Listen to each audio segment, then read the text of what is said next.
All right, thanks for hanging out. As always, First and Pod coming to you after a weird Sunday night game with Dolphins and Patriots, an especially strange ending with a lateral pass to a lineman with a call being overturned on review. Conclusive video evidence that big old number 69, Strange, didn't get the line to gain. I come away impressed with Tua and the Dolphins more and more, man. That was a gritty win for a team that didn't have everything. The Patriots defense is really good. I continue to be very impressed by what I've seen from Tua through 2 weeks. Yeah, and more changing of the guard in the AFC East. You know, it's done for Belichick with this group. As in, when I say done, I mean the Mac Jones, this array of offensive playmakers, which is to say they don't really have any. Right. And he's such a great defensive schemer. He had that amazing special teams play, which Collinsworth nailed. Everyone's going to try to replicate that now. So he's had like pretty good defensive game plans the last 2 weeks against the Eagles and Dolphins, explosive offenses at home. And it's not good enough because he's put so many eggs in the defensive basket. He's drafted for defense. He's signed for defense. And even with probably B-plus defensive efforts, Danny, the defense doesn't really beat offense in the NFL anymore. And he's like one of the last people that's had, I guess, probably out of arrogance because he wants to win his way post Brady. But to me, this is like a rude awakening for Belichick that he can have games that kind of go his way, and he's still on the losing end of things because just the players for the other teams are just too much. And he's, as the GM of the team, that's on him, that he has not gotten more. Offensive coordinator was a step in the right direction, but ultimately you can't beat the Miamis and Eagles of the world with the guys they have on the offensive side of the ball. Yeah, and I don't want to quibble with your grades, but I mean, if what we saw from Miami in week 1 was 466 yards and they had to grind out these 24 points tonight, I mean, to me, that's an A defensive effort. And he has stars on defense. I mean, Judon had, 15 sacks last year? He's a stud. Gonzalez, the kid from Oregon who they drafted, was all over the field tonight. That's what I mean. He's built the dominant defense, but that dominant defense has gotten him 0-2. No, absolutely. First time 0-2 since 2001 for the Patriots, and it doesn't feel like they're competitive. I don't think he's a quarterback away, though. You know, it's devoid of playmakers. Stevenson is very good. He's a powerful runner, but he's not special. You know, it's not Christian McCaffrey. It's not Kamara in his prime. It's not a dual threat. It's a passing league. I feel like this Patriots team would have gone like 11-5 or 12-4 if you teleported them back to 1996.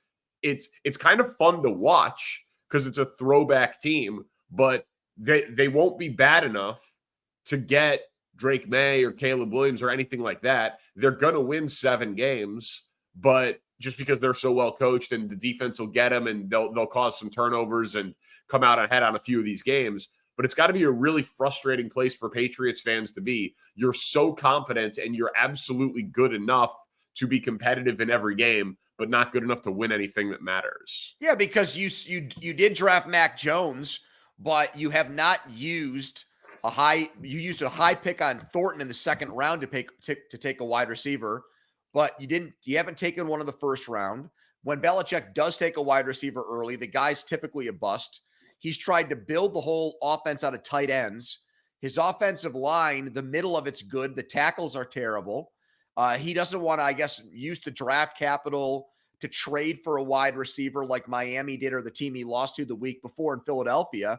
They're just in a weird place. He's in a weird place. Like, there's a lot of, I think, attaboys for the Patriots being competitive in these 2 games because they got down to both teams and they made games of it. But that's such a far cry from what the standard is in New England, where to be 0-2 with competitive losses to the Dolphins and Eagles just isn't good enough. And the schedule doesn't get any easier. They have the toughest schedule in the entire NFL. They're out. They're not making the playoffs. They're done. I agree. The Dolphins side of it, I am really impressed, man. Like sometimes I feel like we always start with the losing team because it's an old journalism mantra, like the more interesting stories in the losing If locker it room. bleeds, it leads. Yeah, but win a shootout against the Chargers, a team with playoff aspirations coming into the year, offensive explosion, getting done through the air. Then in this game, gritty performance against the team that's going to statistically be for sure a top 10 defense, maybe a top 5 defense. Mostert, power, Tua under 300 yards, key third down conversions, getting touchdowns on red zone trips, excellent ball placement consistently by Tua. Maybe bailed out a little bit with that call on Jalen Waddle, which I think is a pretty letter of the law way that call is enforced these days, even though Belichick was upset about it. But like that was workmanlike. My only big picture thought for Miami offensively was I see that team with Waddle and Hill and Tua. And when those three guys are healthy and playing, I'm like, yeah, they can win the Super Bowl. But I wonder what would happen if you took one of them off the field. Like it feels so reliant on those, like obviously McDaniel and the scheme and the play calling and the motions and all of that, but it feels very reliant on superstar players. I don't know that they've got the depth on offense. Berrios has a nice catch, but like I don't think that the drop off from the top two guys just seems so dramatic for them. Well, that's a big admission on your part to put Super Bowl and Tua in the same sentence. So I just it's want our impressive to watch, man. Like they that. it's impressive to watch. It really is if they're healthy. They're the AFC 49ers to me. I think that in terms of the offensive play calling and offensive scheme and what it does with the star players too, so it's perfect. They love the nerdy coach. It's very obvious to me. I thought that last year, the way things went with the Tua concussion, I thought the dude lost his swagger and his mojo. He's got it back, and it's not just the play design. It's what these guys are doing. Chubb is running downfield as a pass rusher to strip the ball from a guy. Tyreek Hill is blocking. He's a willing blocker. Chase Claypool should watch some of that tape. Okay, Yeah. like they're doing those things. That's a sign to me that they have complete buy-in. And I didn't know about nerdy Howard Wolowitz looking coach if he was going to get everybody on this team, especially the way last year ended to be all in. But they are. I mean, they've got a lot going for them. They're 2-0 and they haven't played a home game yet. Yeah, and part of it is they're better than I thought. And now we'll get into the other games. The other AFC contenders all have massive question marks attached to them.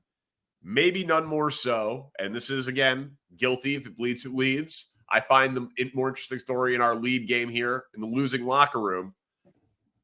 How screwed are the 0-2 Bengals? Joe Burrow re-aggravating his calf injury. Very. And so just to make sure, I want to just ask you a quick question, then I'm going to give my take. What is the reporting we have right now at the time of this taping on his calf injury? What's the consensus? Last that I've seen, it's like, nothing to be determined. The line seems to reflect, I think it's 6.5 against the Rams. Line seems to reflect that he's going to play next week. I don't think he's right. They tried to chalk week one up to the weather and the rainy conditions in Cincinnati, and he couldn't get comfortable, and he doesn't like playing with a glove on his throwing hand. So he put it on, he took it off, back and forth. Just the whole team looked discombobulated. Outside of like 2 drives, by the way, they went 6 quarters without an offensive touchdown. They didn't score their first offensive touchdown of the season until the 3rd quarter of this game. Burrow still looked like he wanted to get the ball out fast, like he was unsure of himself. Then they showed him after the game limping to the 50-yard line to congratulate the Ravens. I think it's bad. I think we're going to see. I think there's a better chance. I'll go on record right now. I think there's a better chance he misses games than they win a playoff game. I think their season, low-key, might be effed. And I don't think it's like last year when they started 0-2. Well, that was what I was going to say. I mean, they've carried it like that they've got so much faith because they deserve it. They've won at Arrowhead. They've won playoff games. They've won on the road. They've started 0-2 and bounced back. They brought back their star players. Their quarterback said the window is as long as I'm here. They signed contracts. Like, they're not going to panic. But if Burrow's hurt and you've got 2 division losses, the AFC doesn't look as tough as we thought it was, 2 weeks ago. So maybe that has something that is good for them. And the next 3 games for the Bengals: Rams, Titans, Cardinals. That's about as soft as you could ask for. So like I think they're okay, but they're teetering. Titans defense is good. That game's on the road. Rams better than a lot of us thought. That's certainly no sure thing, but they absolutely could be 0-4. And if Burrow's out, it's a huge problem for them, obviously.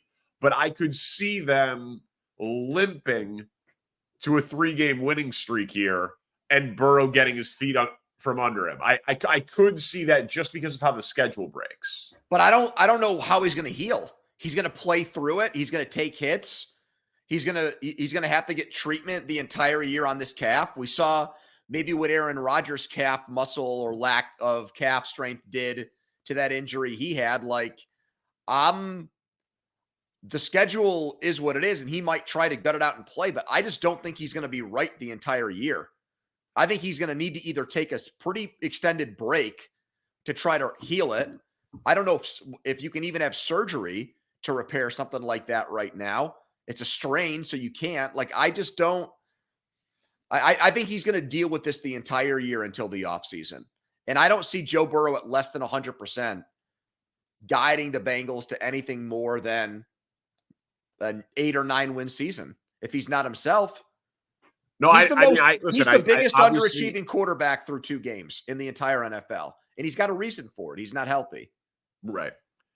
Now, I was very impressed with Lamar today. And it makes a lot of sense to me that this would be the type of thing that would build over the course of the year, right? That he would improve as the year goes on. Whole new system, all new playmakers.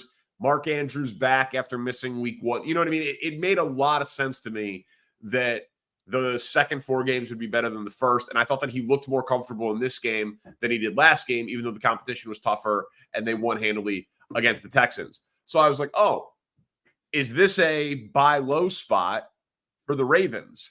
Chiefs don't look as dominant. Burrow hurt. Ravens 2-0. Bills obvious question marks. Jaguars shaky. Like the teams we thought not as good. Is this a buy low spot? They're the second favorite in the AFC right now. The second favorite. Yeah. And I wouldn't do that because you're not getting the value that you thought. And also, dude, they're 10-1 to win the Super Bowl. It was masterful coaching from Harbaugh today. Clowney actually showed up and made some plays, but it's the same thing I just talked about with Burrow. I'm not sure he's going to make it through a full season, Lamar Jackson. He had to run it a lot more today to win the game. To his credit, he did it. Some of them were designed. They had no design runs all week. He kept it on a lot of those read option plays today. He scrambled for positive yards. I mean, I think he had a fumble that was called back, but overall, I thought he made a lot of good decisions for his second game in the offense. Flowers is a stud. Flowers might already be, I hate to say this because Andrews is the second tight end in the league, second best tight end in the league. I think Flowers is already his go-to guy. That bomb he threw up to him into double coverage, the kid came down with it. He's awesome. So I thought you're right. I thought it was a Harbaugh, Lamar Jackson, a testament to both of those guys, but they already showed a lot of I thought they showed a lot of the things that were a part of their offense, the fabric of their offense last year, which is run straight ahead with Gus Edwards, read option, and ask Lamar Jackson to run it 12 to 13 times. I'd be pumped if I was a Ravens fan. So would I. All right, next one. I got to ask you this one. Clippers. I'm seeing LAC on these notes. Chargers and Titans. Are the 0-2 Chargers somehow more screwed than the Bengals? So you know I love Herbert and I fall for the Chargers every damn year. And Bosa's on the injury report and he plays and he's Eckler dominant. didn't play. You know what I mean? It's like the Stars played well and they lost. Well, Eckler wasn't there. I know that. But like the Stars who played well and they lose the game. Dude, it's not all coaching, but a huge part of it has to be my guy Brandon Staley. They're up 3-0. It's 4th and 1 from the Titans' 44-yard line. And he punts. What happened to my guy? Dude, that I think Lovie Smith would go for that. Like, what is going on? It's early in the game. It's 3. This isn't like, oh, if we don't get it, the other team will have 50 seconds to get into field goal range before the end of the half. And like you could like squint and see an explanation. 4th and 1, you're winning. It's early in the game. It's 3-0 and you're punting. He's broken. He is completely broken. And I don't know if you saw this stat. 5 losses with a double-digit lead under Brandon Staley since he's been the coach. That's unbelievable. I know, but I hate that you're doing this. I'm not gonna argue with you on the failings of the head coach, but this gets back to my biggest gripe with every conversation we have about the Chargers when they lose a game. It never falls back on Herbert. And I'm not saying that it's Herbert's fault, but it sticks with my. No, I don't. I just want him to be critiqued and analyzed like the rest of the franchise quarterbacks, even if it's unfair to Dak Prescott or Kirk Cousins or Josh Allen. When they lose games like this, they get blamed for it. And, you know, people Herbert might was think that good. He was good today. Pony, no turnovers, 300 yards, 2 touchdowns. He's throwing balls that are like unbelievable back corner of the end zone. Guy can't drag his toes. I saw that highlight. But I saw the one that the second touchdown he threw to Keenan Allen, which was a vintage Herbert fadeaway jump shot. Just fastball right in there, mixing sports metaphors for a touchdown. Like I know. He's not the problem. He just isn't. But Danny, he's 0-2 in games that they should have won. I don't know what to tell you. He's not the problem. Well, but I'm saying that with every other franchise quarterback, that would at least be the debate. How much of this is on the quarterback? And it just that criticism never sticks to this guy. Yeah. Where, like, if you were starting a team. Is this a Mike Vrabel question? Yes. He's a top 10 coach. Okay, but that's not a statement that's interesting. Like, if you were starting a team and all 32 coaches are available, how many are taken before him? Because I think you're taking a few like offensive scheme play caller guys for sure. Yep. But Mike Vrabel is 17-10 in games decided by 3 or fewer. Well, how points. about as an underdog? He's got more wins as an underdog since he's come into the league of any coach.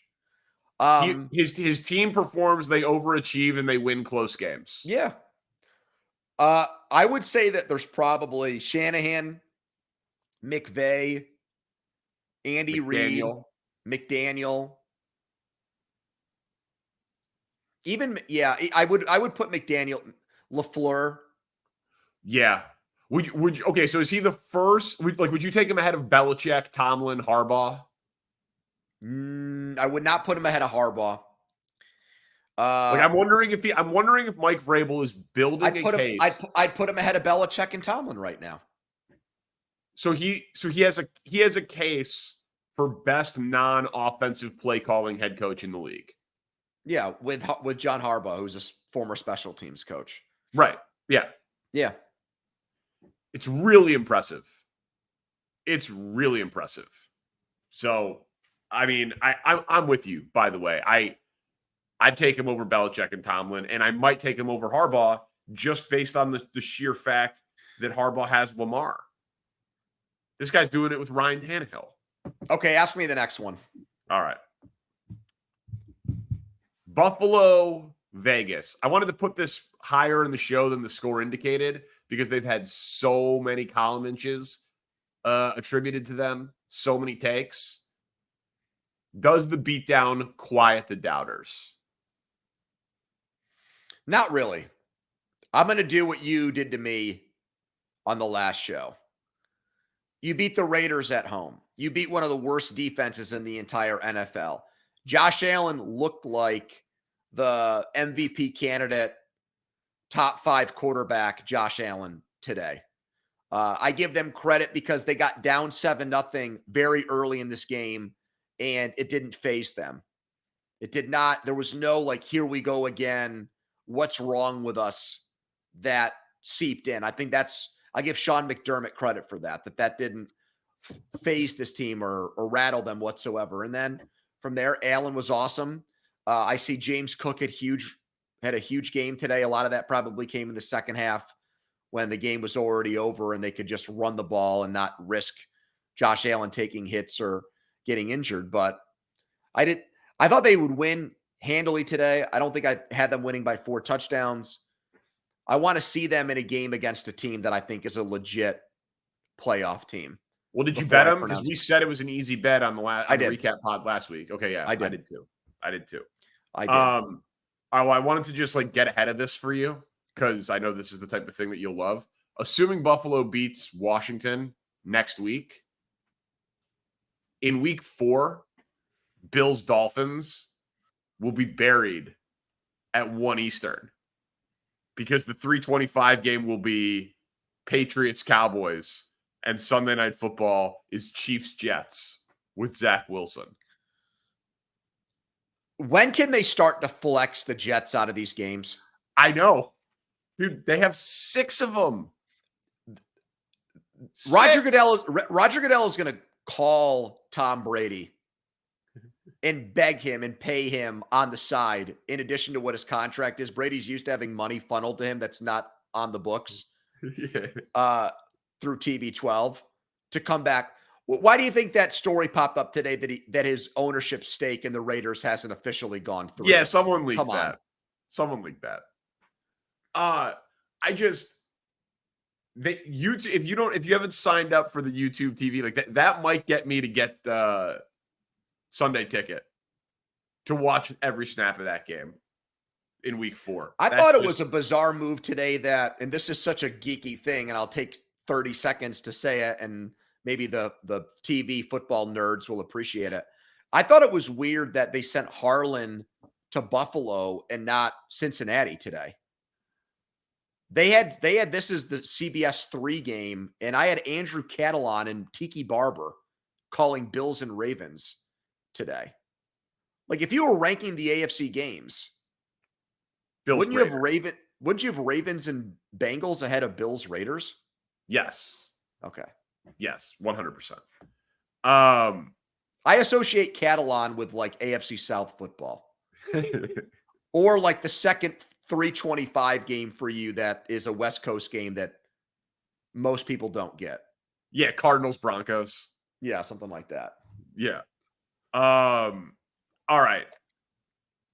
Is this your question or mine? I'm already off. I don't know. My migraine is starting to go away, so I'm getting in the groove here. Falcons and Packers. Can the Falcons win 10+ games, Danny? I think they can.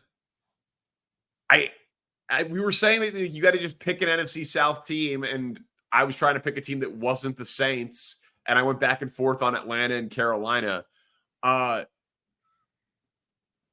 week, it was 3rd and 5, and they cowardly just turned around and did a straight handoff, and I took it as they were scared of Ritter. It might be that if they would have just gained 2 yards, they were going to go for it on 4th down, and that they have that much faith in Bijan. Hyper aggressive 4th down calls today. in field goal range to take the lead with 2 minutes and 8 seconds left, go for it on 4th and 1 because they didn't want to give the ball back to the Packers with that much time. Loved that. Ritter had a touchdown run on 4th and 4 when they were down 12 earlier in the game. Bijan with 170 plus yards from scrimmage in just his second NFL game. I don't think Ritter is very good at all. Like I think that what you were on this early in last year, that it's a great spot to go to for a quarterback, and they just haven't gone out and got him yet. But man, if they're going to coach that aggressively and they play all those games in domes, they'll get better as the year goes on. I hate myself because I think I saw potential in Atlanta, but then just so many people, it was like a Black Friday sale when they open up the mall and just thousands of people storm in at once, and like 45-year-old women get trampled because they want free bras from Victoria's Secret. Like, so many people said that about the Falcons, that they were going to be the surprise team this year, that I'm like, F that, I'm out. Like, I just could not bring myself to get swept up in that after I felt like I landed on that moon before anybody else. And now I'm kicking myself because I thoroughly enjoy watching this team. I think they're one of the most entertaining teams in the entire league. They do it so differently. Ritter, I think, is actually okay for Smith because I do see a lot of Tannehill in him. Like, I think that he's a poor man's Tannehill. And obviously Arthur Smith won in Tennessee with him, with Derrick Henry and the big backs when he was calling the plays there, because he's a mobile quarterback and they're going to ask him to make the most of like 20 throws tops. So yeah, I mean, today was 32 attempts, but obviously they were down double digits. Because they were down. Yeah, exactly. So the game script called for something different. But between London and Pitts and the running backs, and the offensive line is pretty good, and they brought Bates in and Campbell on defense. I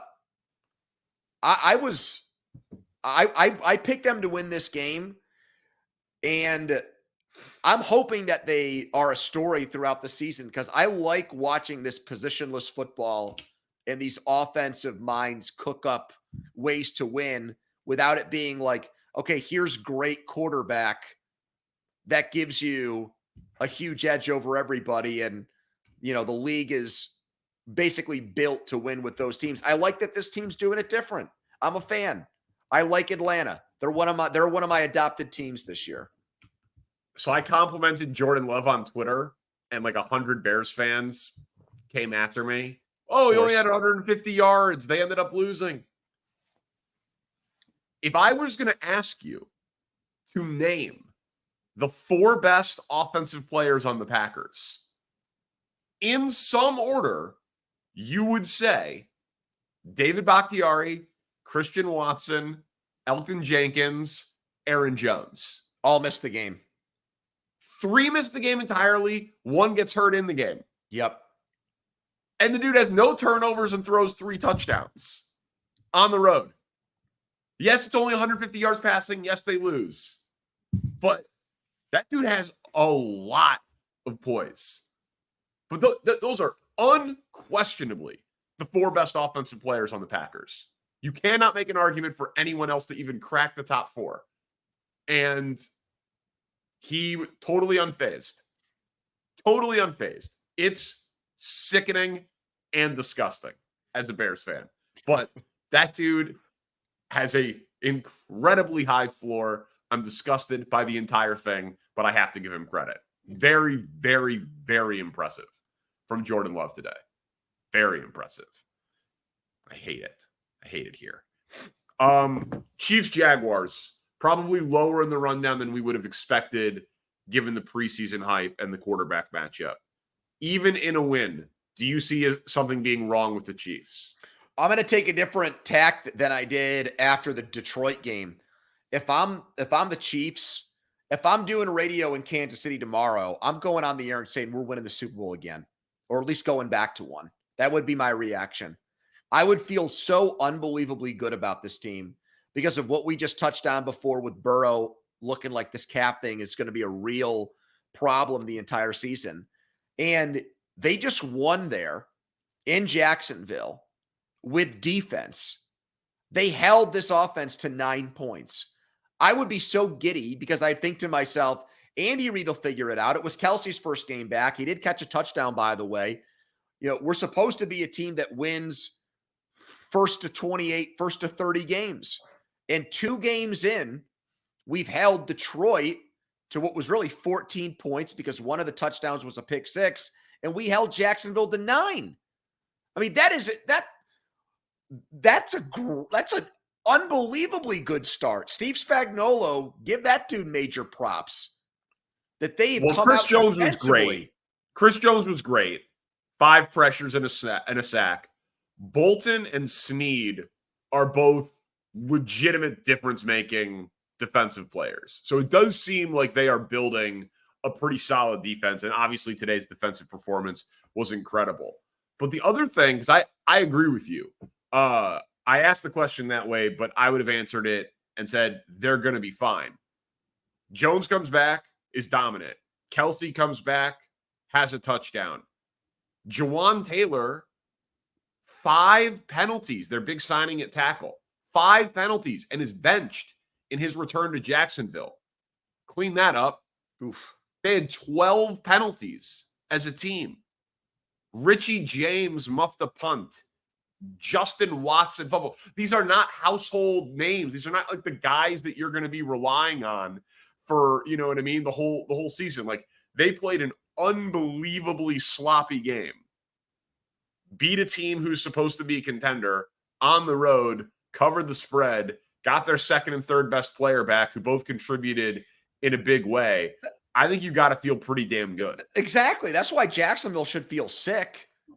The Chiefs played for them probably a below-the-line subpar game, and they came to your house. Yeah, and they played a D+ C- game, dude. They played terribly. If you told Doug Peterson before the game, Kansas City's going to score 17 points, he's thinking he's handing out game balls to Shad Khan after the game.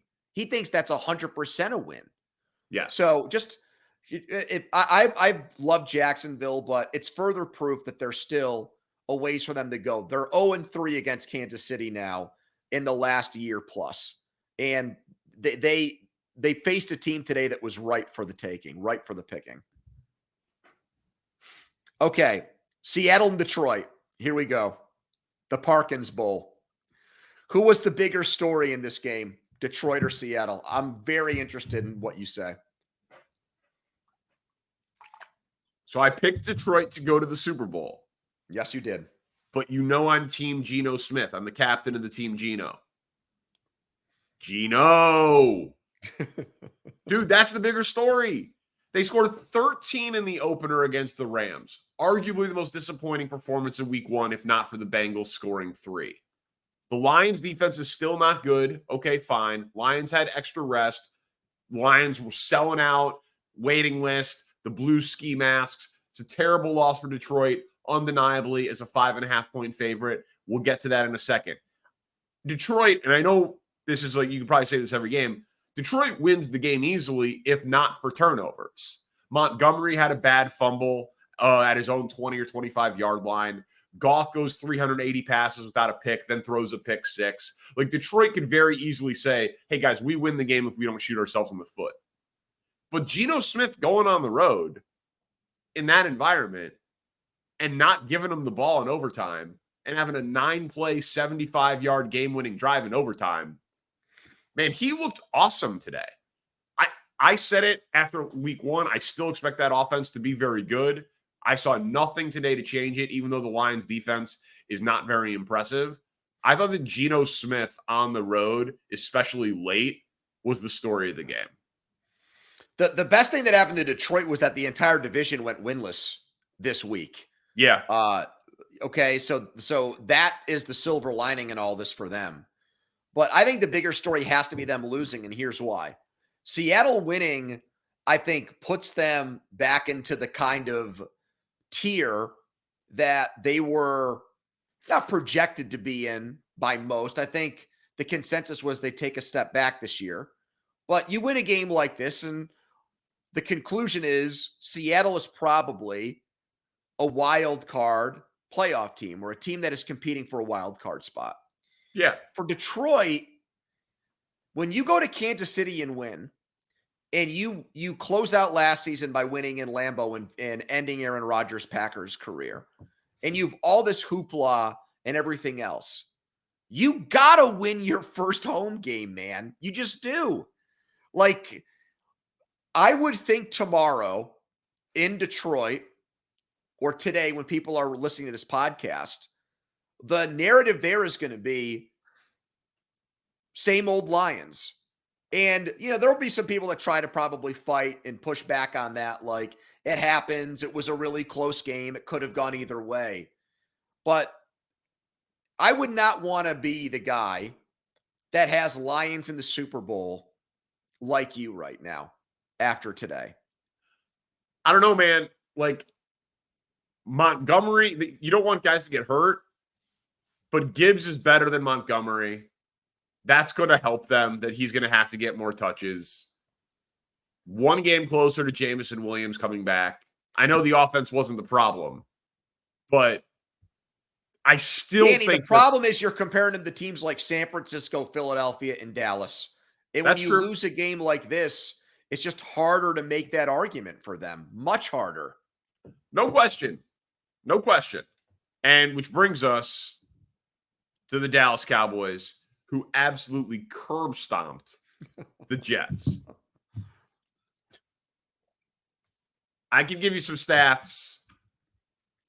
They're plus 60 already in point differential. They're up 70-10. It's the second best point differential of the last 40 years through 2 games to start a season.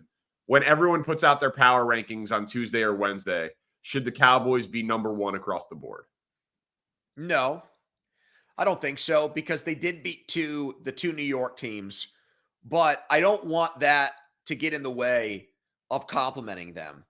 Okay. I don't think, look at the opposition, consider who they beat, the Giants and a Zach Wilson-led Jets team, and have that be used as weaponize that to disparage the Cowboys, which is a fun and easy thing to do because we are talking about games in September and not January, which is usually where this team croaks and finds a way to lose games. But the reason why, other than the point differential, the reason why it's a compelling question is I just watched Dak Prescott, I think, play one of the best games of his career because it's against the Jets defense. 31 of 38 passing for Dak today. He completed 12 in a row to start the game, which I think was a career high for him. He was in control against an amazing defense. Look at what that defense did to Josh Allen on Monday night. Now, I think emotionally the Jets were spent. Yep. That's why I bet Dallas big here. I had a good feeling about them. I just thought that the Jets poured too much into winning that game and coming back and beating Buffalo in overtime. But still, to do that against them, Dak, where you could see him having a 2 or 3 turnover game against the Jets, no problem. He didn't, was mistake-free. And then the other thing, Danny, is not that this is like a revelatory take. Micah Parsons is the best defensive player in the NFL and has a very good chance of going down as one of the, 20 best defensive players in the history of the league. He is effing awesome. And he moves all over the place. I felt so sorry for old ass Dwayne Brown. You could see the look of despair on the guy's face.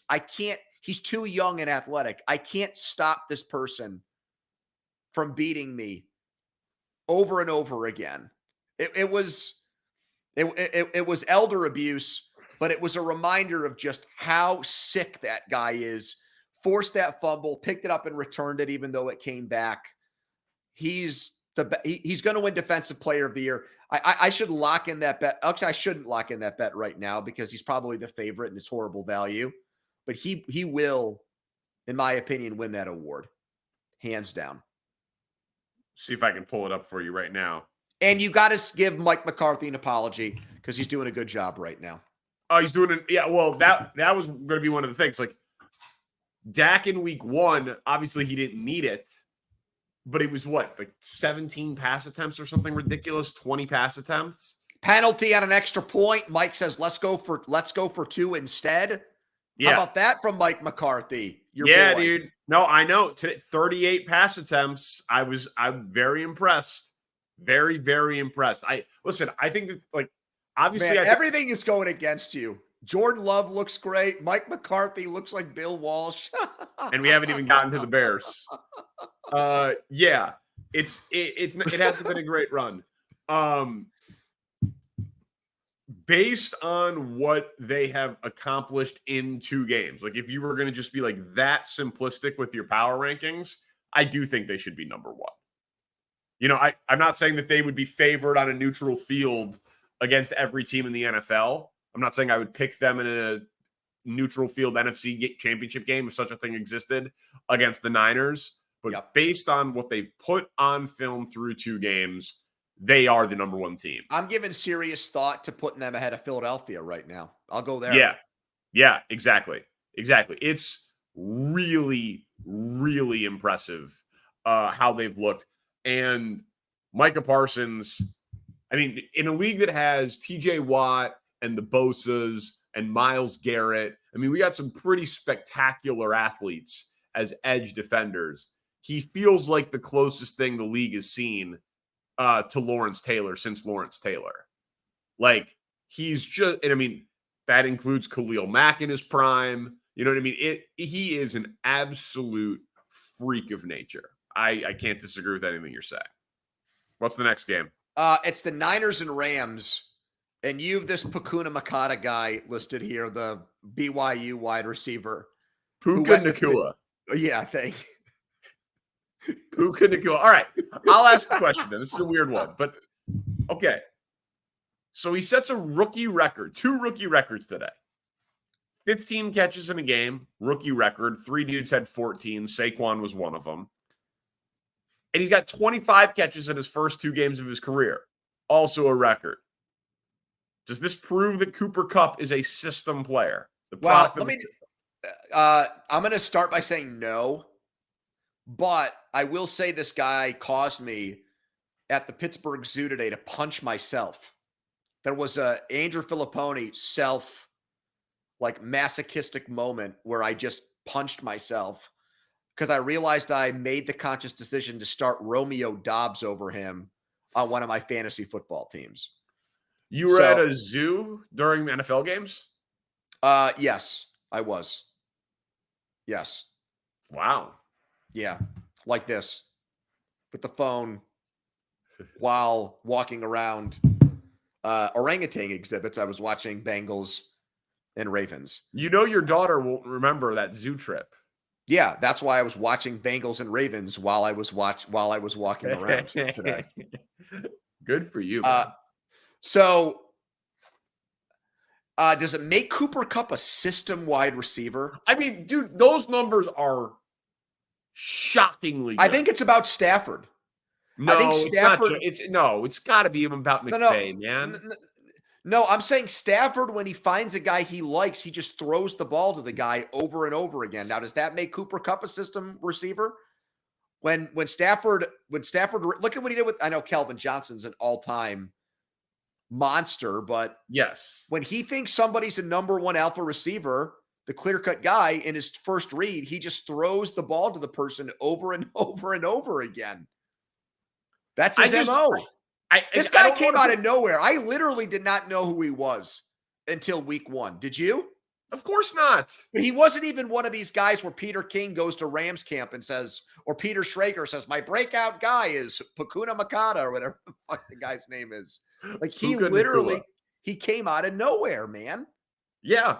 I think it's a testament to McVay. I do think it's a testament to the offense. I wrote the question, like, not to slander Cooper Kupp, but just like, slander him, I don't care. Well, no, but I'm just saying they're not missing him. Yeah. You know what I mean? That it's not like Cooper Kupp was the first round pick. I mean, he went to Eastern Washington and was a middle round guy, which that's is the same what thing I'm this guy saying. Is. Yeah. That's what I'm saying. The Rams are not missing Cooper Kupp.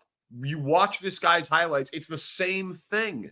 It's short area quickness. He's getting open immediately. It's in out little like option routes. Like it's the same thing. I love McVay. It still boggles my mind how quick people were in our business to give up on the guy after 1 year where they were beset by all kinds of crazy injuries and had made all kinds of deals with the football devil to make sure that they won a Super Bowl by trading picks for guys to help them win now. And they had to reset last year. They took their medicine and everybody was like out on this guy. Oh, he doesn't really care about coaching. He has other interests. He wants to get into the media. The dude cooks. He's the friggin', what's his name? Heisenberg? Yes. This guy is just a mad scientist. I friggin' love him. I would trade Mike Tomlin for him in a damn second. Oh, yeah. I love McVay. And I mean, they lost the game, it should be noted. But well, the still. Niners were a big favorite. And I just watched my team look like they weren't even in the same sport with the Niners. And then Kyrene Williams and Puka Nacua are making huge plays and playing a competitive game against them today. And shout out to McVay for the basically as time expires field goal at the end for the push / cover. We've had 2 of them to start the year. Mike Vrabel and him. Yeah, very impressive. Hall of Fame efforts for the Gamblers. All right. Giants, Cardinals. Giants win, crazy comeback.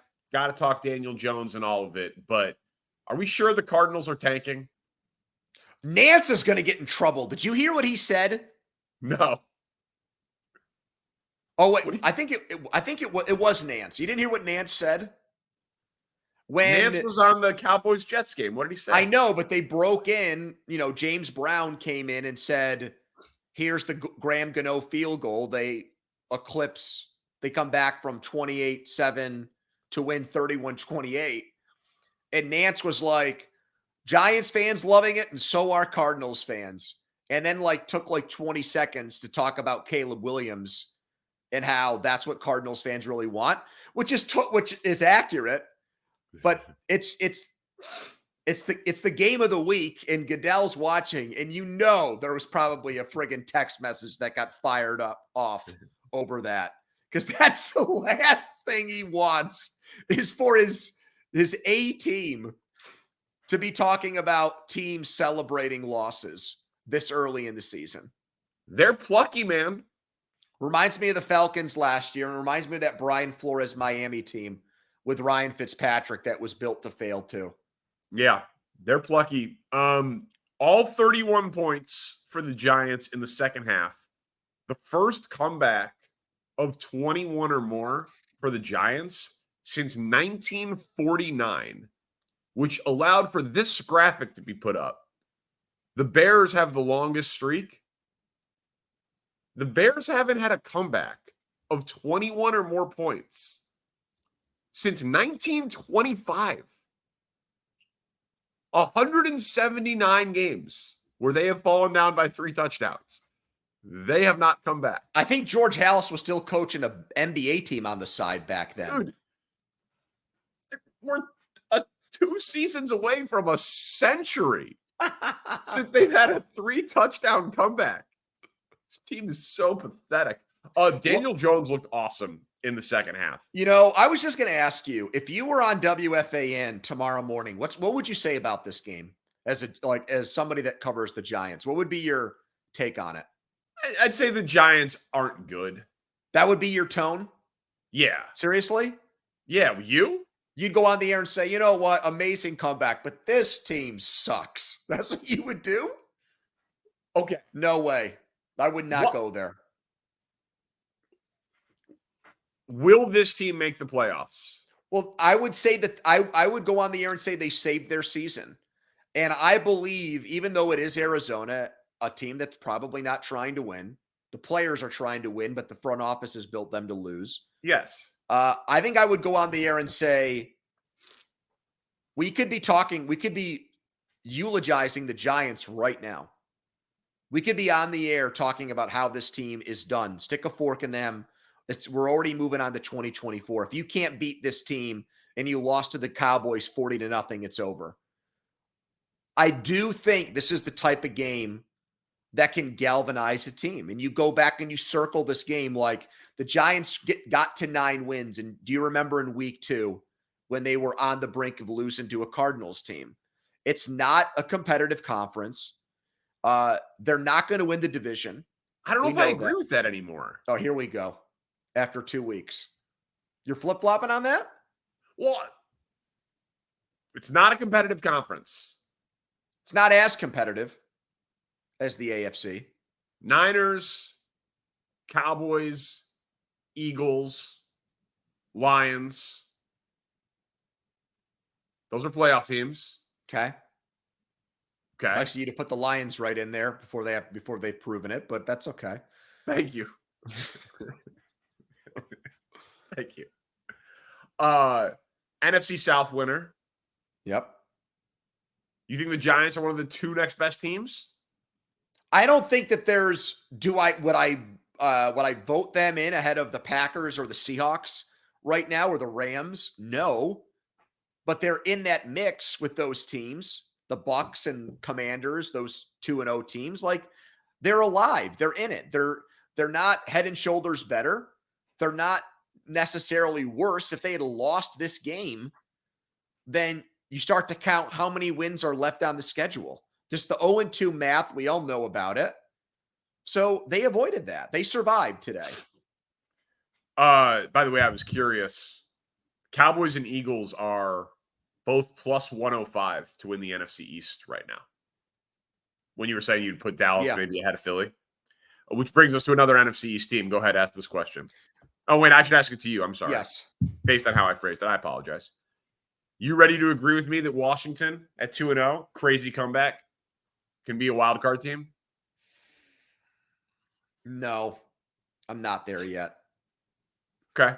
I'm so friggin' pissed about this game. I really am. I'm so mad. Now, I did have a teaser where the Broncos were getting 7.5 points. And so that Hail Mary caused them to cover for me. So that was gigantic. But did you see our buddy Nick's bet, by the way? I did. I meant to congratulate him. Nick, I'm not even going to text you. You're probably listening to this 52 minutes in. What a great effing bet, my friend.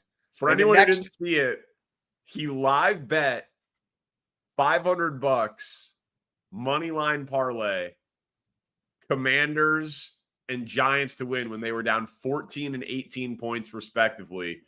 $500 to win 21K. And he shipped it. Is there any video of his reaction when the Hail Mary play happened? Because I would pay to watch him fall apart there. But then 30 seconds later, the elation and joy comes back of watching Russell Wilson fail to complete that pass and convert that play. But what a badass bet by him. That was so cool. I saw that. I did not have that faith in Washington. I think the Giants bet was really smart, but Washington is the second leg of it. The whole bet was smart, buddy. It won. Yeah, right. Fuck process. If you get the result, that's all that matters. That's right. Yeah, if you get the 21K, it's a good bet. If you are on the Washington bandwagon, I would not buy in now because the next 2 weeks are Bills and Eagles. So 2-0. What's happened to this Denver defense? The Raiders did not score a lot of points in week 1. It was 17, but they had a long drive at the end of the game to burn the clock and run the clock out, which included that bullshit, like really dirty hit on Myers that concussed him. Yeah. Then they let Jimmy Garoppolo scramble for a first down. And now you're giving up 35 points to one of the 5 worst offenses in the entire NFL. This was a team last year that lost the coordinator to Carolina. Right. Lost the tackle, right? Draymond Jones to Seattle. Okay. Yes, that's right. But yeah, not good. Not good. I don't I can't claim to know everything about what's happened to it. It's honestly maybe the first time in the Broncos Russell Wilson era where he can walk into the locker room and say WTF. Yeah, I would advise against it, given what that ledger is at since he's been there. But hey, man, just telling you, Washington, they're plucky. All right, Bills, Eagles, maybe that's a couple of losses. Then I did not have the over in plucky references by you on this podcast. This is now the second time Bears, you've alerted me about a Falcons, team's Giants. pluckiness. Bears, Falcons, Giants are their 5th, 6th, and 7th games of the year. Washington could be 5-2. Bears and Bucks, speaking of which, how ugly is this going to get in Chicago around 2 p.m. Central Time on Monday afternoon? Dude, so when we did the podcast last week, I knew what my lead was going to be. I don't know what I'm going to say. I think you should start with that. You should just say, I'm at a loss right now. I'm thinking about it, dude. Like, I'm gonna drop Owen off at pre-K tomorrow, and then I'm gonna rewatch the game and see if something comes to me that's profound. But I'm so utterly disgusted. That is profound. This team,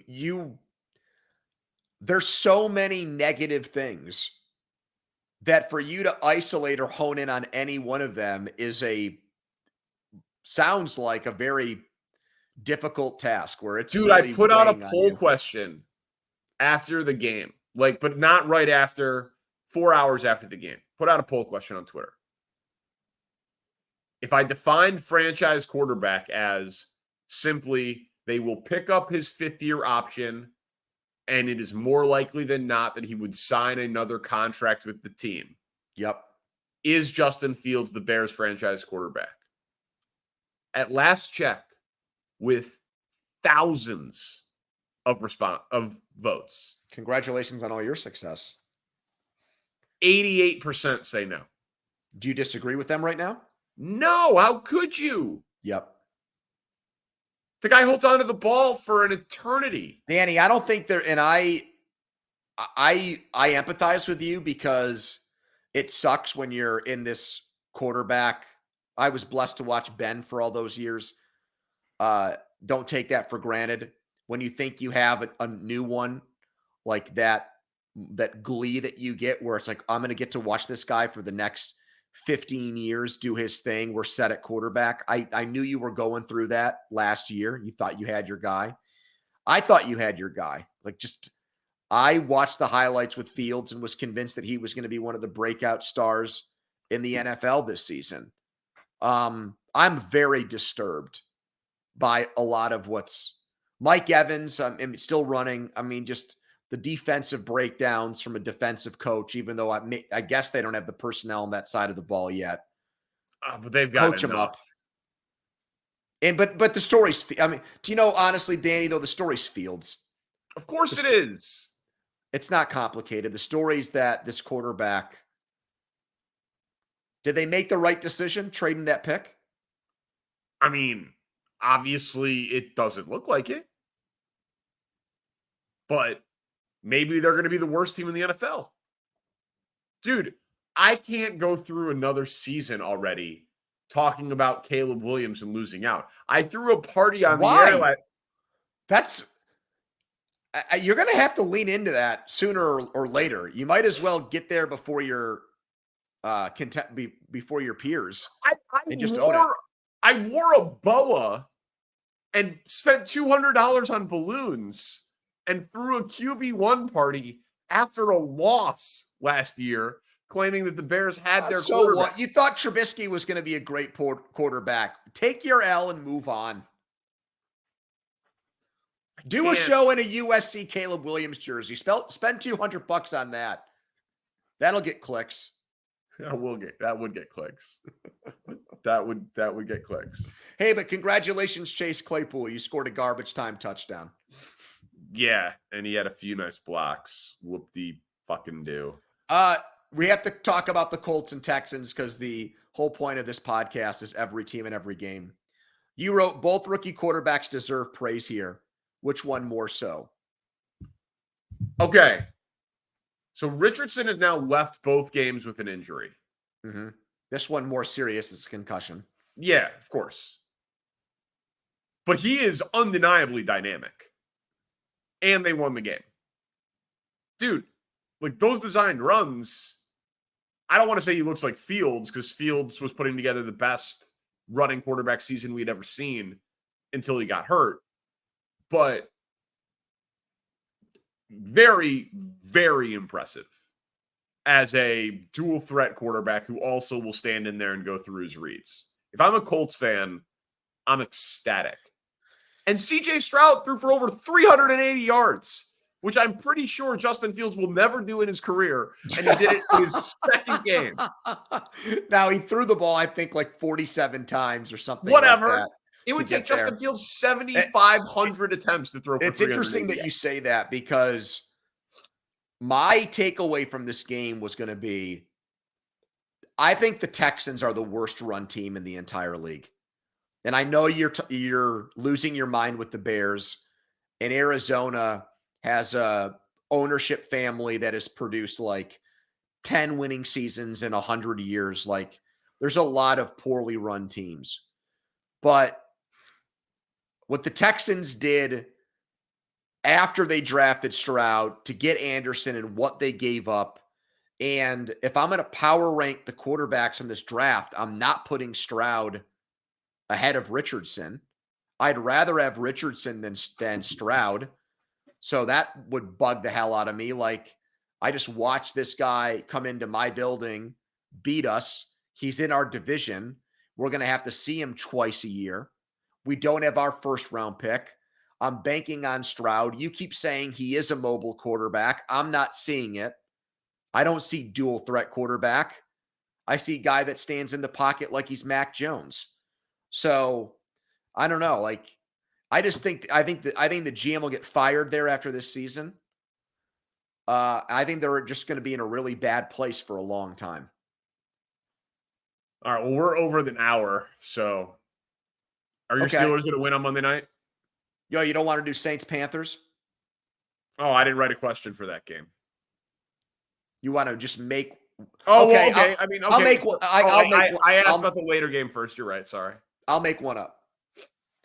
What do you make of this Monday night doubleheader where it's not even early game, late game? It's basically two games that get played at the same time. It's happening this week and next week.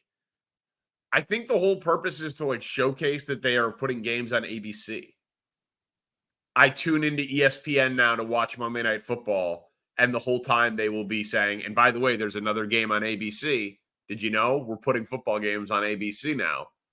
And then on Tuesday, Andrew Marchand or Mike McCarthy or Richard Deitch or all of them are going to have the combined number of what ESPN's number was and what the ABC number was.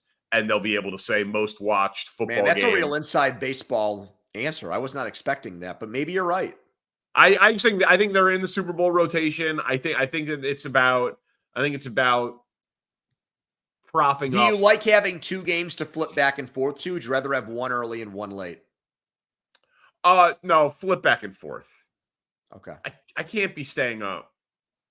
Dude, football season's so tiring. I'm already exhausted. My wife hates football season. Yeah. Oh, really? Breaking news. A wife hating football season. I just say, you know what? Do you like our house? Yeah. The only reason our stupid jobs exist is because of people's interest in football. Are my Steelers going to win? They better, and they should. They're an underdog. Yeah, I know. But Amari Cooper's not going to play in this game now. Not that he's like a game breaker or anything like that. This feels like a week one overreaction to me. It feels like these are the types of games Mike Tomlin has paid $15 million to win. Your team's coming off a bad loss. It's your little brother in your building. You've beaten the crap out of them for decades. They haven't won a regular season game in Pittsburgh since 2003. You're a better coach than Stefanski. Yeah, you've got some injuries on defense, but so what? You still have TJ Watt. Their right tackle Conklin's out. Find a way to win the game, man.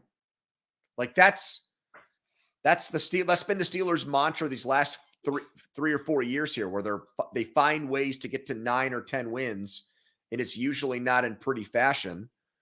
You can't start 0-2 with 2 home losses, and one of them is to a team that you need to finish ahead of in the division to make the playoffs. So yeah, I'm picking them to win. All right, bro. Good stuff. Thanks to Spencer Ray. We'll talk to you after Thursday night football. Tell a friend. Subscribe. First and Pod. Peace.